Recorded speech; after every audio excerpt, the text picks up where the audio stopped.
This is Robert Kraft, and I'm your host on SNN.Network. And joining me right now is Frank Holmes. He is the CEO and CIO of U.S. Global Investors. It's a publicly traded company. The symbol is GROW on NASDAQ.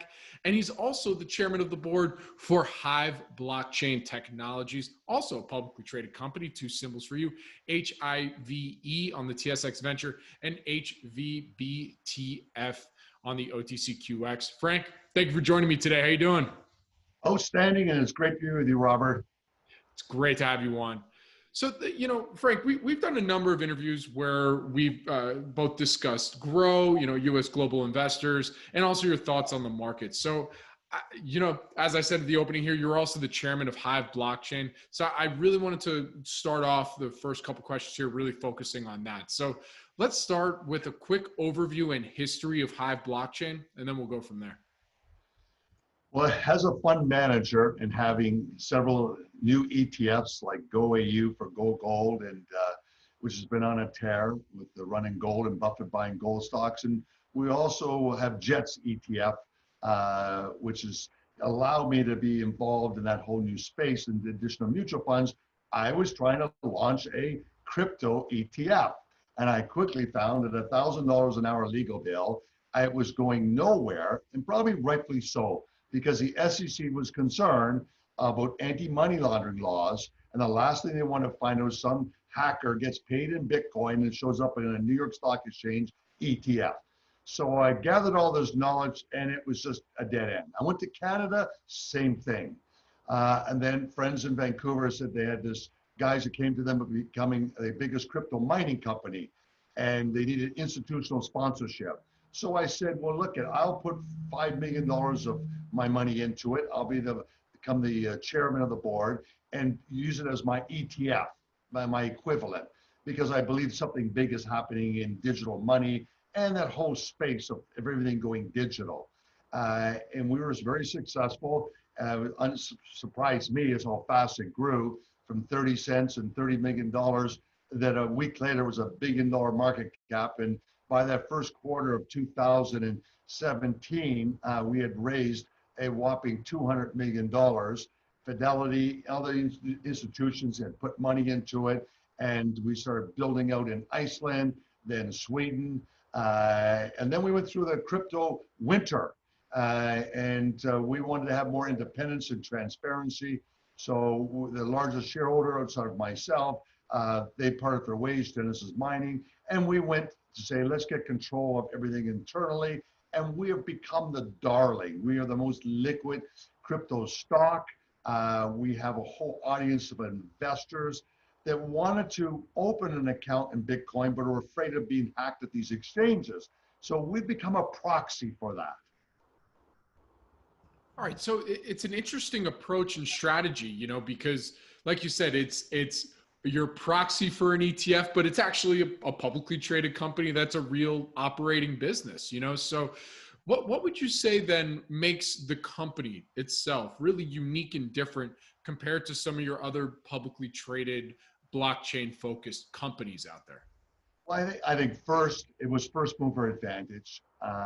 It was the institutional sponsorship of U.S. Global, and good corporate governance was a part of that, bringing that in for this new emergent industry. And for me also, I forgot what's really critical is that when you mine looking for Ethereum coins, creation or Bitcoin, you have virgin coins. So you never have an anti-money laundering issue. Those coins are actually more valuable. So I think from that end, it was a position, I took a position there. And there's lots of interest, Robert, by gold people, by gold investors. And we have a big following in that gold space. How do they play it? Do they play it? Is it a big risk? So I think there was lots of a crossover of people who are speculators, not really long-term big-time investors, but they're speculating in this new emergent industry, and we became the proxy. Got it. So, I mean, what would you say from, a crypto mining perspective? Tell us a little bit about your operations. How I know you mentioned a few facilities that you have currently online. Are you currently looking to develop more or expand some of those facilities? What's some of the ins and outs there? Well, we were the first Ethereum, and to this day, we're still the single biggest industrial scale miner of Ethereum. And Ethereum has been on a tear this year from $100 approximately at the beginning of the year to over 400.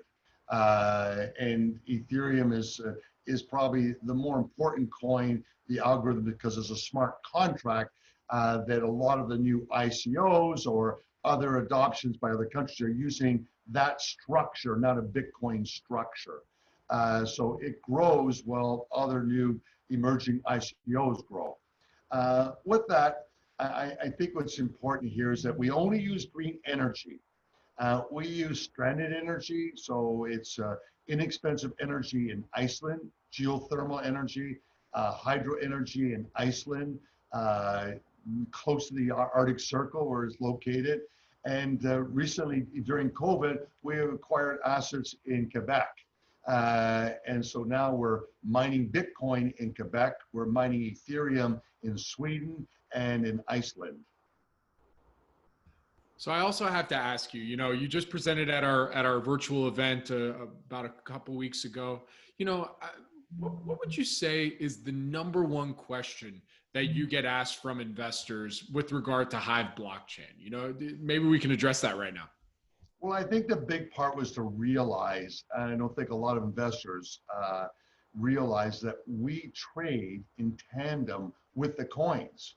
So we saw Ethereum when we first went into the business at 300 actually, and it went to 1400.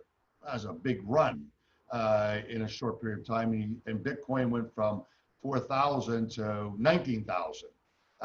And then they collapsed. Well, HIVE fell with them. It was painful for me because I had this immense profit, paper profit, and then all evaporated going through this process. So now we've come through the rebound, and I think the company is doing well. We'll have our reports out soon for our year end is in March. And on the back of the envelope, any analyst will tell you the range is between 25 and 35 million in revenue, and we should have had during that whole takeover of the company of control of our own destiny we should have EBITDA like 20% of that. But now with Ethereum back to 400, we should have expansion in our profit margins, which we can tell. I know that we've had big expansion in the profit margins. So our revenue is more than doubled in this past 4 months. And I think that that's exciting going forward. And then final question on HIVE blockchain, what would you say are some of the company's value catalysts now moving forward for the rest of this year going into 2021? Is just staying lean and mean, looking for pockets. We've got new directors that have come on board. Both have data mining experience, which is really important because really you're in the data mining business. And then looking for the vision. What happens Ethereum if it goes to proof of stake from proof of work? What about those GPU chips? How could they be used for rendering if they could be used for that? Or for, and I think there's going to be a huge movement into data centers which allow you to use cloud analytics. And if you look at Amazon, they charge a fortune for this if you want to do AI on cancer research. So I'm trying to think of how our GPU chips have longevity to them. I'm also exploring in Sweden of putting a greenhouse facility behind, because we throw up all this heat, that all of a sudden we could be making tomatoes and celery, etc. And rather than in the winter time having this stuff shipped from Spain all the way up to Sweden, we could turn around and create a complete ecosystem from this electricity, recycling it. So we're doing some, I think, really exciting exploratory work. But the biggest thing is grow our revenue. And that's what we're doing. We're growing it both organically, internally, and we're also expanding, getting new chips. And there's been a big problem with, we're seeing some of these other stocks have a big run this year on their, but you can't get these chips from Bitmain. So tens of millions of dollars have gone to China to get chips. They're not going to be here till next year. We have been able to buy equipment, second-hand equipment, newer chips that people are getting out of the business, and we've been able to expand our facility without these big capital outlays, and they're just not going to have the chips for a long time. So I want to make sure that if I buy something, I get immediate cash flow. All right. Well, I would be remiss if I didn't, if, you know, doing an interview with you, if I didn't ask you about gold and the recent run up to over 2000. I think it's in the high 1900s range, you know, at the time that we're doing this. You know, what I got to ask, what is your take on the recent movement in commodities prices? Well, we have a secular bull market in gold, and that secular bull market started 1 month before the bottom in Bitcoin. And that bottom in Bitcoin was when JP Morgan stopped talking trash about the industry because they had launched in February of 2018 their own crypto stable coin. And it was interesting to watch that negative sell because they were so busy getting their own coin put together. So what we've seen is a sort of turn in governments printing money and being able to stimulate their economies. There's a thought process with most of the G20 countries, raise taxes, and governments are smarter of taking those tax dollars to spend the money where they want to do it. Now that's exhausted itself. They won't drop the taxes. Only in America is we seeing that. What they are doing is using monetary policy and currency debasement. And what's very different since 2008, these G20 finance ministers and central bankers worked together like a cartel. And they became involved during 2008 of this sort of synchronized tax and regulation. Now it's synchronized monetary base expansion to fight the third world war, and that's COVID. And so this unprecedented money printing is showing up at zero interest rates, where you have the Federal Reserve coming in and using ETFs to change interest rates for munis and to lower them, for corporate bonds to be able to stimulate economic activity. It's happening in Japan. It's been happening in Switzerland. The Swiss central bank prints this money. No one buys it. They've got this money and they buy Apple stock. That's one reason why in the past year, the Apple stock's gone up $1 trillion. You're seeing these other central banks buy stocks where they have dividend growth, higher than they have to pay their citizens to buy these bonds. So these are the sort of ring bell. There's a game changer taking place, and gold has all of a sudden lit it up. Gold's had a huge movement now. It's been validated by Warren Buffett, first time buying Barrick. Barrick has free cash flow. Look at those stocks in the S&P 500 that have free cash flow. They far outperform the overall S&P 500 stocks, or like the FANG stocks. They have growth in revenue per share, cash flow per share. Many of them have free cash flow. Gold stocks in the same position. So we're in that secular bull market. Funny money. This money printing is showing up in crypto, with Ethereum all of a sudden taking off, along with Bitcoin taking off. So I think real assets, real estate's been in a boom. And I think you're going to see the first mover advantage is, can you lock up a cheap mortgage to turn around and buy good assets? I think that this is where we're in a new paradigm. So if you're not long, you're going to be wrong not having some of these assets. It's a great way to end it. Frank, where can our audience go and find everything they need to know about U.S. global investors and HIVE Blockchain? usfunds.com, simple.